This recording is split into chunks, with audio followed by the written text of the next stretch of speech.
बोले श्री सत्यनारायण भगवान की जय। श्री वन नारायण नारायण भजमन नारायण नारायण नारायण लक्ष्मी नारायण नारायण नारायण भजमन नारायण नारायण नारायण चारु वेद पुराण अष्टदश चारो वेद पुराण अष्टदश वाल्मीकि जी की रामायण भजमन नारायण नारायण नारायण श्रीवन नारायण नारायण नारायण लक्ष्मी नारायण नारायण नारायण भजमन नारायण नारायण नारायण सबरी के बेर सुदामा के तंदुल सबरी के बेर सुदामा के तंदुल रुचि रुचि लगाओ श्रीवन नारायण भजमन नारायण नारायण नारायण लक्ष्मी नारायण नारायण नारायण भजमन नारायण नारायण नारायण श्रीवन नारायण नारायण नारायण। बोले श्री सत्यनारायण भगवान की जय। अग्नि नारायण भगवान की जय।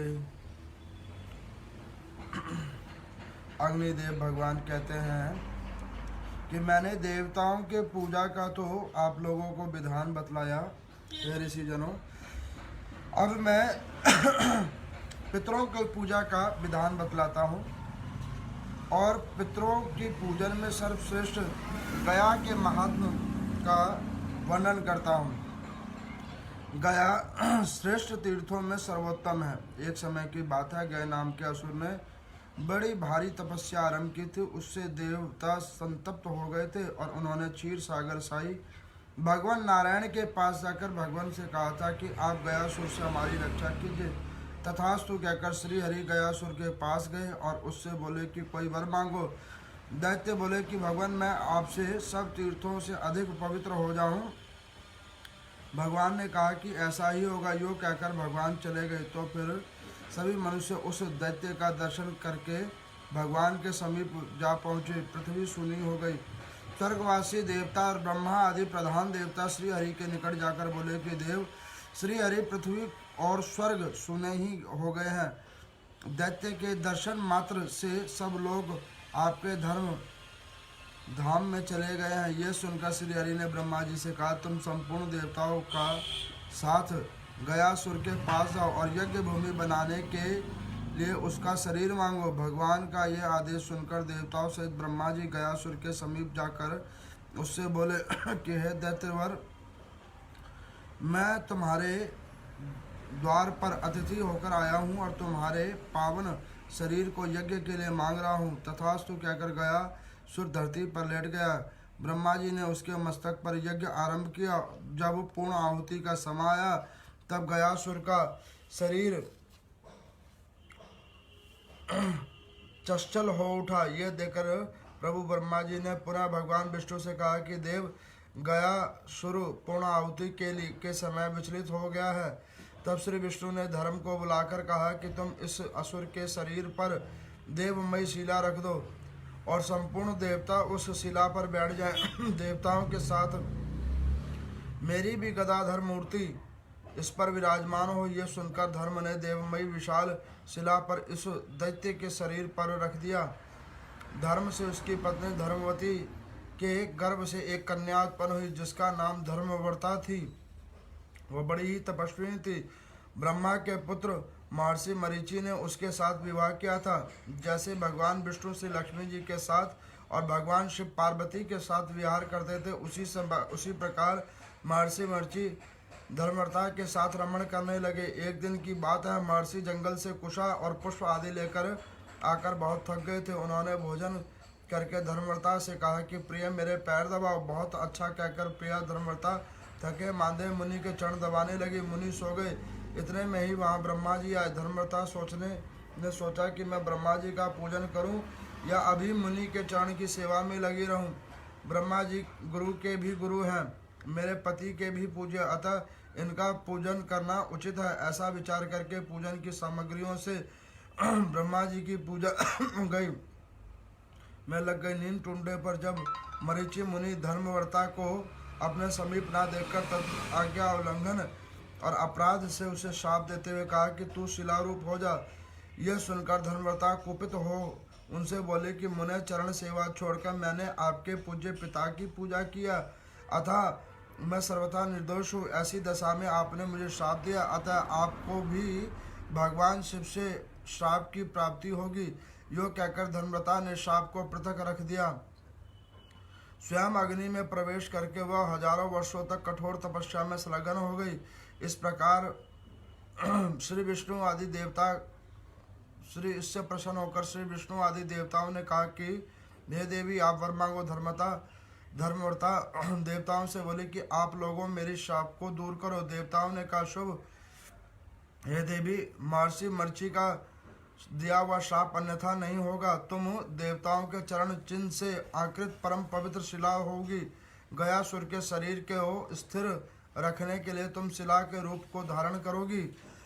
उस समय से तुम देवव्रता और देवशिला, सर्वदेव स्वरूपा और पुण्यशिला के नाम से कहलाओगी। देवव्रता बोले कि देवताओं, यदि आप लोग मुझ पर प्रसन्न हो तो शिला होने के बाद मेरे ऊपर में ब्रह्मा, विष्णु तथा रुद्र आदि देवता और गौरी, लक्ष्मी आदि देवियों का सदैव विराजमान रहे। देवव्रता की बात सुनकर सब देवता ने तथास्तु कहा। ऐसा कहकर वो स्वर्गलोक को चले गए। उस देवमयी शिला की धर्म ने गयासुर के शरीर पर रखा और परंतु वहाँ शिलालेख के साथ में शिला के साथ ही हिलने लगा। यह देखकर रुद्र आदि देवता भी उस पर शिला पर जा बैठे।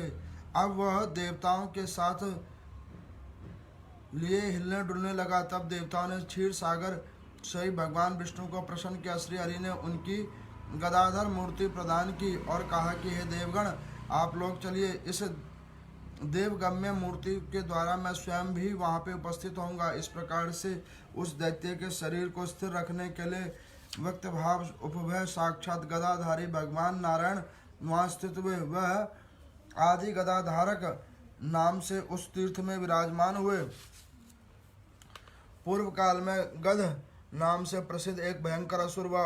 उसे भी भगवान नारायण ने मारा और उसकी हड्डियों से विश्वकर्मा ने गदा का निर्माण किया। वही आदि गदा है। उस आदि गदा के द्वारा भगवान गदाधर भी कहलाते हैं, जिससे नाना प्रकार के असुर आदियों का संहार प्रभु ने किया। तदन अनुसार गया सुर ने देवताओं से कहा कि किस लिए मेरा वाचन किया गया है? क्या मैं भगवान विष्णु के कहने मात्र से स्थिर नहीं हो सकता? देवताओं, यदि आप मुझे शिला आदि के द्वार पर दबा रखा है तो आप मुझे वरदान देना चाहिए। देवता बोले कि हे दैत्य प्रवर, तीर्थ नाम के लिए तुम्हारा शरीर को स्थिर किया गया, अतः यह तुम्हारे क्षेत्र में भगवान विष्णु, शिव, ब्रह्मा जी का निवास स्थान होगा। ये सब तीर्थों से बढ़कर इसकी प्रसिद्धि होगी। देवताओं का तो वास होगा ही, यहाँ पे पितृ आदि के कार्य का भी कार्य होगा। ब्रह्मलोक प्रदान करने वाला होगा। यह कहकर सब देवता वहीं पर रहने लगे। देवियों और तीर्थ आदि ने उस पे अपना निवास स्थान बनाया। ब्रह्मा जी यज्ञ पूर्ण करके उस ऋषि तत्वों की दक्षिणाएं की 5 कोस की गया क्षेत्र और 55 गांव अर्पित किए। यही नहीं, उन्होंने सोने के अनेक पर्वत आदि बना दिए। दूध और मधु की धारा बहने वाली नदियों को समर्पित कर दही और घी के सरोवर प्रदान किए। अन्न आदि के बहुत से पहाड़, कामधेनु, गाय, कल्प वृक्ष, सोने चांदी के घर भी दिए।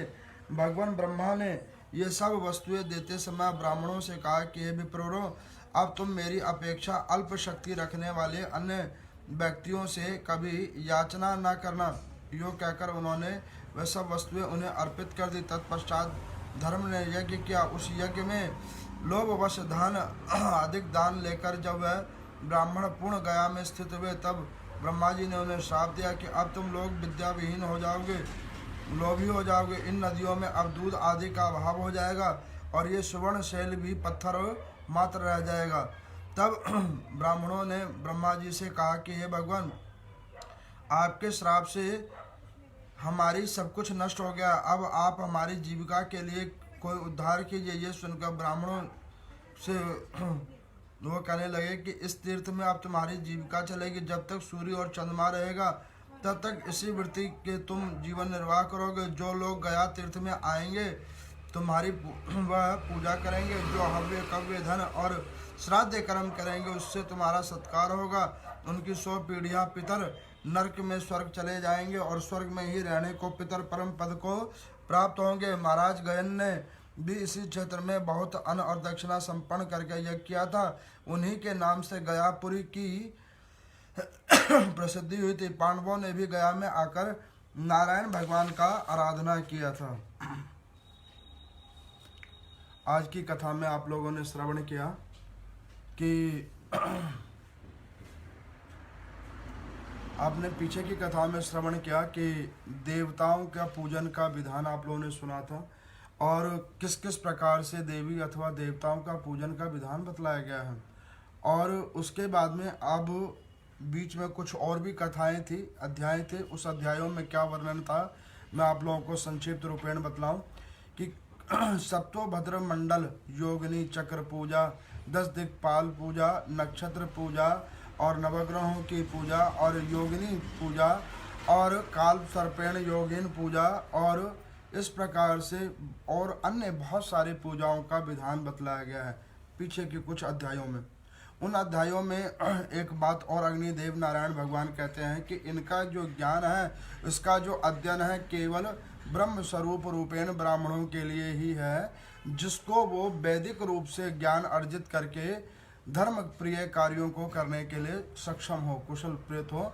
इस वजह से उन अध्यायों का पाठन केवल ब्राह्मणों के योग्य ही है। और उसके बाद में आगे भी कुछ और अध्याय ऐसे हैं जो केवल धर्म प्रिय और धर्म की रक्षा करने वाले ब्राह्मणों के लिए निमित्तार्थ है, जिसमें और पृथ्वी के ऊपर में देव प्रतिष्ठान, देवों की शिलान्यास, देव स्थलों का शिलान्यास, तीर्थों का शिलान्यास, कुंडों का शिलान्यास और किसी भी स्थान के ऊपर में देवी अथवा देवता का आवाहन करने का विधि बतलाया गया है। और भी कुछ शास्त्रों के अंदर में ज्योतिष विद्या और ज्योतिष शास्त्र के ऊपर में कई अन्य चीज़ों का भी अन्य अध्यायों में वार्ता लिखी गई है। तो इतनी कथा होने के बाद अग्निदेव नारायण भगवान ने कहा कि हे प्रभु, अब आप आगे की कथा कहिए कि देवताओं की पूजा तो आपने कही, अब पितरों की पूजा के भी महात्म कह दीजिए। तो वो यहाँ पर बतला रहे हैं कि पितरों की पूजा सर्वप्रथम जो है गया के अंदर में शुरू हुई। अब उन्होंने कहा कि ये गया कौन है, तो वो कहने लगे कि जब सतयुग प्रारंभ नहीं हुआ था तो पृथ्वी के ऊपर में एक गयासुर नाम था, असुर था। उस असुर ने पृथ्वी के ऊपर में बहुत बड़ा तांडव मचा दिया था और उसके तांडव से इतना प्रलय और प्रकोप उत्पन्न हो गया था कि सर्वत्र पृथ्वी के ऊपर में उस असुर ने अपना अधिपति जमा लिया था। तब भगवान नारायण ने उस गयासुर नाम वाले दैत्य का संहार करने के लिए अपना आदि अनादि रूप को बनाया और आदि अनादि रूप को बनाकर भगवान नारायण ने गयासुर को कहा कि हे गयासुर, तुमने पृथ्वी के ऊपर में नाना प्रकार के ऐसे जो दुख कर्मणीय संताप किए हैं, इसको कम करने का क्या उपाय है। तो गया ने कहा था कि हे प्रभु, मेरे ऊपर में आप कृपा कीजिए और मेरी इस असुर जाति को भी पुनीत कर दीजिए। तो यहाँ पर भगवान नारायण ने कहा कि देखो, तुम्हारी जो ये जाति है, इस जाति के अंदर में अब तुम्हें पुनीत फल मिलेगा। तो वो यहाँ पे पुनीत फल कहने के लिए उन्होंने कहा कि तुम्हारी शरीर को पृथ्वी के ऊपर में देव वास के लिए प्रयोग किया जाएगा। तो इस प्रकार से ब्रह्मा जी कहते हैं कि हे देवों, जब पृथ्वी के ऊपर में गयासुर का आधिपति जब ज़्यादा हो गया तो भगवान नारायण की कृपा से गयासुर ने ब्रह्मा जी के कथनानुसार उस गयासुर के शरीर को गयासुर से मांगा कि तुम इसके ऊपर में देव पूजा होने की जगह दो। अब गयासुर ने जब भगवान नारायण से कहा कि आप मेरे को जगह मांग रहे हो, तो मेरे इस अस्थिर शरीर के अंदर में बहुत सारे अवगुण हैं, क्योंकि ये तामस शरीर बना हुआ है। जो शरीर हमारा है उसके अंदर में सारे प्रकार के गुण और रजस्वल भाव भी हैं। तो इस भावों के कारण मेरा शरीर स्थिर नहीं है। तो इस अस्थिर शरीर को स्थिर करने की विधि भी बतलाइए। तब यहाँ पर भगवान नारायण कहते हैं कि देखो, भगवान नारायण के पास गए और उन्होंने ब्रह्मा जी को कहा कि देखो ब्रह्मा जी, मैं आपको अपनी गदाधर मूर्ति दूंगा, जिस मूर्ति को आप ले जाओगे और एक शिला रूप आपको दूंगा। उस शिला को जाकर आप वहाँ पे स्थापित कर दोगे तो वो स्थान एक जगह पे स्थिर हो जाएगा। पहले पृथ्वी के ऊपर में गया 1/4 भाग के अंदर में था, फैलता जा रहा था। तो भगवान नारायण चाहते थे कि अगर सारे क्षेत्र के ऊपर में केवल पितरों का ही कार्य होगा, पितरों के ही मुक्ति का कार्य होगा, तो जीव आत्मा कैसे वहाँ पे बैठेगी। तो उन्होंने कहा कि जीव आत्माओं के बैठने के लिए और निवास के लिए इसकी जो जगह है उसको सीमित करना पड़ेगा। तो उस जगह को सीमित करने के लिए भगवान ने अपने रूप से एक धर्म को निकाला। धर्म, वो धर्म का कार्य था नारायण की पूजा की ओर प्रेरणा देना, हरि में विश्वास रखना, उसे धर्म भगवान ने बनाया। उस धर्म के यहाँ पर एक कन्या का नाम जन्म हुई, उस कन्या का नाम रखा धर्मवर्ता, और उसको ब्रह्मा जी के ओजस पुत्र महर्षि मरीचि के साथ में विवाह करवाया। उस महर्षि के साथ में जब विवाह कराया तो जैसे भगवान नारायण, भगवान शिव और ब्रह्मा जी जिस प्रकार से समय समय काल पर विहार करने के लिए पृथ्वी के हर एक कोने में विद्यमान होते हैं, उसी प्रकार से महर्षि मरीचि ने भी ऐसा विहार करना प्रारंभ किया। एक बार महर्षि कुशा आदि लेकर आ रहे थे, थक कर जब वो सोने लगे तो उन्होंने अपनी स्त्री से कहा कि देवी आप मेरे चरण को दबाओ। तो इतना कहकर मुनि की वार्ता को सुनकर देवव्रता ने उन महर्षि के चरण दबाने शुरू किए और यहाँ पे कुछ ही क्षण के बाद मुनि शयन को प्राप्त हो गए, गहरी निंद्रा में आ गए। और वहीं पे ब्रह्मा जी वहाँ पर आए। उनको देखकर उन देवव्रता ने सोचा कि ये मेरे पूज्य ससुर हैं और वैसे भी सर्व पूजनीय हैं, पूर्ण ब्रह्म है, तीन देवों में से एक देव है। तो उनकी पूजा अर्चना करने के लिए वो देवी उठी और उन मुनि के चरण को उन्होंने छोड़ दिया और ब्रह्मा जी का पूजन किया। कुछ देर के बाद जब मुनि की नेत्र खुली और उन्होंने देखा कि उनकी स्त्री उनके चरण छोड़कर ब्रह्मा जी के पास में उनके पूजन को गए हैं, तो उन्होंने उनको श्राप दिया कि जाओ तुम पृथ्वी लोक पे शिला रूपेण हो जाओ, शिला को प्राप्त हो जाओ। ये वार्ता को सुनकर देवी को क्रोध आया। उन्होंने कहा कि देखो, मैंने कदाचित आपके पिता के सम्मान के लिए, उनके सम्मान के लिए मैंने ये कृत किया था, लेकिन फिर भी आपने अगर मुझे श्राप दिया है तो वो श्राप को मैं ग्रहण करती हूँ। और आपको भी एक कहती हूँ कि जिस प्रकार से बगैर सोचे समझे आपने मुझे श्राप दिया है, उसी प्रकार से पृथ्वी के ऊपर में भगवान शंकर का जब क्रोध होगा तो उसका एक भाग आपको भी लगेगा। नारायण भगवान ने देखा कि इस प्रकार से श्रापों का वर्णन हो गया, देवी को शिला रूप हो गया। शिला रूप देखने के बाद भगवान नारायण प्रसन्न हुए, उनका नाम रखा देवशिला। अब भगवान नारायण ने कहा देवताओं को इस देवशिला को उठाओ और गया में जाकर स्थापित करो। अब वो गया में जाकर देवशिला को स्थापित किया, लेकिन फिर भी वो क्षेत्र अभी भी स्थिर नहीं हो रहा है, फैला जा रहा है। तब भगवान गदाधर ने मन में विचार किया कि प्रभु इस स्थान को रोकने का कोई तो तरीका होगा। तो भगवान नारायण ने कहा कि इस स्थान को रोकने का एक ही तरीका है कि मेरे विग्रह को लेके जाओ, गदाधर रूपेण को लेके जाओ और वहाँ पर जाकर उनको स्थापित करो।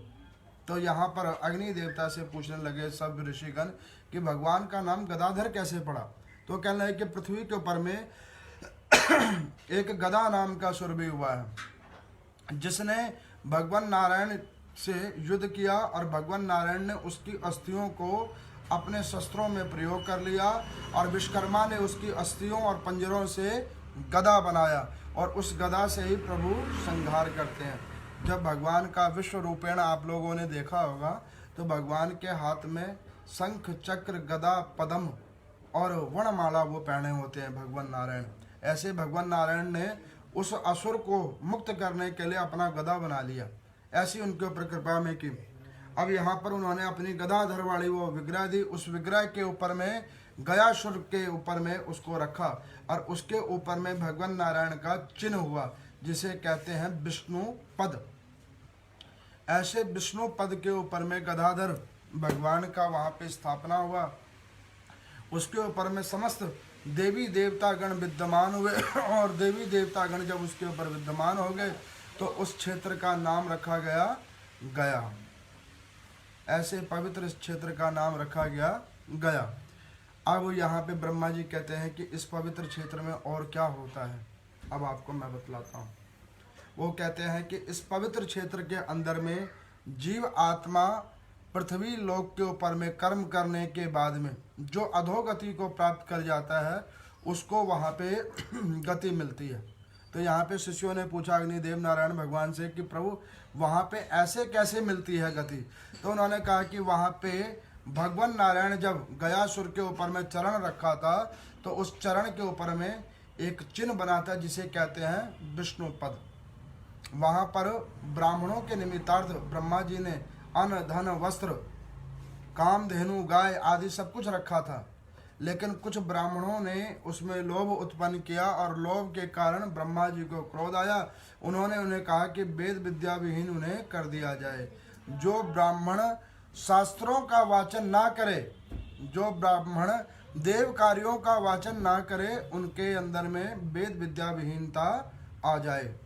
आगे से पृथ्वी के ऊपर में जो भी ब्राह्मण जाति में उत्पन्न होने के बाद अगर वो शास्त्रों का अध्ययन नहीं करते हैं, शास्त्रों का विवेचन नहीं करते, ऐसे शास्त्रों को जो पढ़कर नहीं सुनाते हैं, आगे उनका पृथ्वी पे ज्ञान विवेक सब विलीन हो जाए। ऐसा कहकर ब्रह्मा जी ने श्राप दिया। ब्रह्मा जी के श्राप के बाद में एक गयने नाम के राजा भी हुए हैं सतयुग के अंदर में। उन्होंने कहा कि प्रभु आपने इन ब्राह्मणों को जब ऐसा श्राप दे दिया है तो पृथ्वी के ऊपर में आगे चराचर जीव आत्माओं को मुक्त कौन करेगा। तो ब्रह्मा जी को थोड़ी दया आई। उन्होंने कहा कि पृथ्वी लोक पे यही ब्राह्मण लोग शास्त्रों का जो अध्ययन करेंगे, जो शास्त्रों के निमित्तार्थ होके रहेंगे, जो देवों की पूजा करेंगे, ऐसे ग्रंथों को पाठन और श्रवण करवाएंगे, उनके माध्यम से जीवात्मा अपने आप को मुक्त करेगा। तो वो यहाँ पर ब्रह्मा जी कहते हैं कि देखो पृथ्वी लोक के ऊपर में जो जीवात्मा होती है, उस जीवात्मा को मुक्ति के लिए चराचर समय काल में वो जब तक जीवित रहता है तब तक वो अपने कर्मों के अनुसार सुख अथवा दुख को प्राप्त करता है। लेकिन वही जब जीवात्मा अपने शरीर को छोड़ देता है, मृतक हो जाता है, तो उस समय काल में जो उसके कुल कुटुंब बांधव है अथवा जो ज्येष्ठ पुत्र है जिसने मुखाग्नि दी हुई है, वो अपने पितर को, अपने उस कुल के व्यक्ति को मुक्त करवाता है। अब मैं आपको बतलाऊं कि बड़े ही पूजनीय बड़े पंडित जी हमारे पिताजी वो कहा करते थे कि पृथ्वी के ऊपर में जब जीव आत्मा पैदा होता है ना, मैं कभी कभी जब उनके साथ बैठता था तो वो कभी कभी ये कुछ धर्मशास्त्र की वार्ता भी करते थे। तो वो कहते थे कि पृथ्वी के ऊपर में जो जीवात्मा होता है उसको पुण्य के अनुसार सुख मिलता है और पाप किए कर्मों के अनुसार दुख मिलता है। उसी पुण्य और पाप के अनुसार वो जीवात्मा अपने शरीर को प्राप्त करता है। कोई कुत्ता बनता है, कोई बिल्ली बनता है, कोई पशु बनता है, कोई पक्षी बनता है, कोई जीवात्मा भी बनता है, मनुष्य भी बनता है। मनुष्य में भी कोई दुखी है, कोई सुखी है, कोई और किसी वर्ण में है। लेकिन उन सब वर्णों के बाद में भगवान नारायण संतान देते हैं, उसमें पुत्र संतान देते हैं। किस लिए? वो पुत्र संतान केवल भगवान नारायण उन्हीं के लिए देते हैं कि जब जीव आत्मा जो जीव आत्मा है वो अपने कर्म फल भोग लेता है और अच्छा बुरा जो भी उसके कर्मानुसार था, लेकिन जब वो मरणासन्न हो जाता है, जब वो मृतक हो जाता है, उस काल में वो अपने उस पुत्र से, उस अपने जीवात्मा रूपीण पुत्र से वो एक कामना करता है कि ये पुत्र हमारे को मुक्त करवाएगा। जब तक इसकी श्वास चले, ये स्वस्थ रहे, तब तक ये मेरे निमित्तार्थ तिल और जल को समर्पित करे। तो यहाँ पे ब्रह्मा जी कहते हैं कि देखो कि बड़े भाग्य से जीवात्मा को पुत्र मिलती है। आजकल मुझे देख के बड़ी निराशा होती है कि घरों में प्रभु की कृपा से सबके बेटे हैं, लेकिन वो लोग अपने पितरों का कर्म करने में श्रद्धा नहीं रखते हैं, पितृ कार्यों में श्रद्धा नहीं रखते हैं। उन पितृ कार्यों में श्रद्धा ना रखने की वजह से उनके जो पितर हैं, उनके जो पितरों के जो अंश हैं, वो अंशों को जीवात्मा भोगता रहता है किसी ना किसी दुख के प्रकारण रूप से। आपको मैं बतलाता हूँ। देखो, कहावत है एक पिंड से शुरुआत हुई थी और पिंड पे ही समापन होती है। जैसे कि मान के चलो, जब किसी बच्चे का जन्म होता है तो माता की कोख में एक अंडकार में बनता है, वो एक अंडकार में होता है, और उस अंडकार के अंदर में भगवान उसमें जीवन संचेतना देते हैं। और जब वो जीवन संचेतना आ जाती है उस अंडकोश के अंदर में अंडकार रूप में, तब वो एक शरीर को प्राप्त करता है। उसी प्रकार से जब वो व्यक्ति मर जाता है, शरीर, ये पृथ्वी पे जो मिला हुआ भौतिक शरीर है, वो जब खत्म हो जाता है तो वापस उसी अंडकार रूप में पिंड बन जाता है। आप देखते हो पितरों की जो पूजा होती है वो उस पिंड के ऊपर में होती है। तिल और जल से उसकी पूजा होती है। कुशा के अग्रभाव को रख के उससे जल दिया जाता है और उन पितर को प्राप्त करवाया जाता है। और शास्त्रों में वर्णन है कि जो पुत्र अपने पूर्वजों का, जो कुटुंब अपने पूर्वजों का ध्यान स्मरण करके उनके लिए तिलांजलि देते हैं, ऐसे जीवात्माओं को उनके लिए भी भगवान नारायण उनकी मुक्ति के लिए भी ऐसे ही कुल में व्यक्तियों को छोड़ जाते हैं। अब किसी ने मुझे यहाँ पे पूछा, पीछे कोई चर्चा हो रही थी तो मेरे को किसी ने पूछा कि पंडित जी, ये जो पितरी कार्य हम लोग करते हैं, ये पितरी कार्यों से क्या जो व्यक्ति मर गया उसको कुछ मिलता है? मैं कहा बिल्कुल मिलता है। अब उन्होंने कहा कि वो कैसे मिलता है, मैं आपको बतलाता हूँ। देखो, जो हमारे पितर होते हैं ना, आप देखते होंगे कि एक जीवित व्यक्ति का कोई पिता है, कोई माता है, कोई स्त्री है, कोई पुरुष है, कोई भाई है, कोई रिश्तेदार है, कोई नातेदार है। अच्छा, एक कुत्ते को पाल रखा है, कुत्ते में स्नेह आ गया है। किसी पशु को, पक्षी को पाल रखा, उसके अंदर में स्नेह आ गया है। ये जो रिश्ते, नाते, संबंध, ये जितने भी हैं, ये हमारे वही पितर हैं, किसी ना किसी रूपेण हमारे साथ में जुड़े हुए हैं। वो हमारे साथ जुड़े हैं और हम उनके साथ जुड़े हुए हैं, और उन्हीं के साथ जुड़ के हम अपना कर्म फल भोगते हैं, उसके अलग नहीं जाते। एक पुरुष पुरुष ही रहेगा, उसकी कोई गारंटी नहीं। एक नारी नारी ही रहेगी, उसकी भी कोई गारंटी नहीं है। कभी भी कोई पुरुष स्त्री बन सकता है, स्त्री कभी भी पुरुष बन सकती है, कोई माता बन सकती है, कोई पिता भी बन सकता है। ऐसे समय के अनुसार परिवर्तन होता है।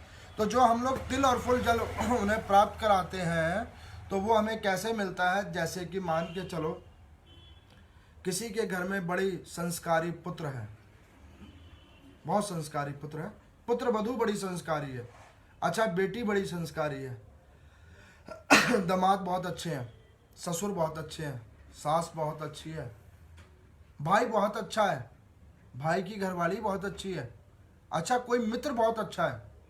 अब ये जो संबंध जो हमारे, जो हमसे स्नेह करते हैं, कोई ऐसा मित्र, कोई ऐसा पशु, वो जो हम जो तिल और जल प्रदान करते हैं, ऐसे ही कोई जब हमें तिल और जल हमारे निमित्तार्थ कोई दे रहा होगा पूर्व जन्मों के अनुसार, तो उसका फल रूपेण ऐसे संबंध बनते हैं। ये अग्नि नारायण भगवान यहाँ पर कह रहे हैं। और वो संबंधों से जो सुख प्राप्त होता है वही तिल और जल है। इसे लेके मेरा अपना मानना है कि जीवात्मा को चाहिए, अपने मुक्ति के लिए तो है ही, अपने पितरों की मुक्ति के लिए भी है ही, अपने कुल की मुक्ति के लिए भी है ही। सब जीवात्मा को चाहिए कि अपने पितरों की पूजा अवश्य करें। चाहे जैसे भी तिल फुल से हो। आपको मैं बतलाऊं, घर पे हम लोग दैनिक रूप में क्या कुछ नहीं खाते, नाना प्रकार के पकवान बनाते हैं, सब कुछ खाते हैं, उन्हीं लोगों का दिया हुआ सब कुछ खाया जा रहा है और उनके निमित्तार्थ करने के लिए लोग छोड़ देते हैं। अभी आपने सुना ना कि इसका जो भाग है केवल और केवल ब्राह्मणों को ही लेने का अधिकार दिया गया। क्यों ब्राह्मणों को देने का अधिकार दिया गया? क्योंकि जब भगवान ब्रह्मा जी ने 4 वर्ण बनाए, तो जो ब्राह्मणों को उन्होंने बनाया, जो पहला वर्ण उन्होंने बनाया, वो इसीलिए बनाया कि ये केवल सद शिक्षा देंगे और सदमार्ग को देंगे, और उस सद शिक्षा और सदमार्ग को जो सेवन करेगा, जो उनको अध्ययन करेगा, जो उसको ग्रहण करेगा, उसको उसके निमित्तार्थ कुछ समय समय पे अपने धन कोष से दान करना पड़ेगा। तो इस प्रकार से अग्नि नारायण भगवान कहते हैं कि जो भी कोई ऐसे गया नाम के पवित्र क्षेत्र के अंदर में, जिसके अंदर में समस्त देवी देवता गण का समावेश है और बहुत सारे पितरों का समावेश है, ऐसे स्थानों की महिमा को गायन करते हैं, श्रवण करते हैं अथवा अपने पितरों का पूजन करते हैं, उनका निश्चितन कल्याण होता है। अब आप लोग कल की कथा में सुनोगे कि कई लोगों को मैं देखता हूँ कि गया क्षेत्र में सब लोग घूमने का एक टूरिस्ट प्लेस समझ लिया है। कल की कथा में आप सुनोगे कि गया क्षेत्र में कैसे जाया जाता है और किसको जाना चाहिए, और उसके बाद में उस क्षेत्र के अंदर में क्या विधि है जाने की, क्या विधान है और किस प्रकार से वहाँ पे पूजा का महत्व है। उसके बाद में आप कल सुनोगे कि देवता तो ज्योत पे प्रकट होते हैं। आपको पता है देवी देवता की जो पूजा होती है वो होती है ज्योत के ऊपर में, ज्योत प्रज्वलित की जाती है, उसके ऊपर में पूजा होती है। लेकिन पितरों की पूजा जो होती है वो होती है धुएं पे, जिसे आम भाषा में कोई दोग कहता है, कोई कुछ कहता है। उपले के ऊपर में जो है धुआं उत्पन्न किया जाता है और उसके ऊपर जो नैवेद्य चढ़ाया जाता है वो पितर को प्राप्त होता है, उसे दोग कहते हैं। इस प्रकार से देवी देवता का पूजन वो ज्योति रूपेण, और जो धुआं उठता है उस धुएं के ऊपर में पितर की पूजा होती है। तो इसकी भी कथा आप कल श्रवण करेंगे पूर्ण रूपेण रूप में। तो यहाँ पर अग्नि नारायण भगवान कहते हैं कि इन अध्यायों को जो लोग भाव निष्ठा के पूर्ण से जो श्रवण करते हैं और इनमें श्रद्धा मान के विश्वास करते हैं, उनके ऊपर में अवश्य कल्याण होता है। ओम नमो नारायण।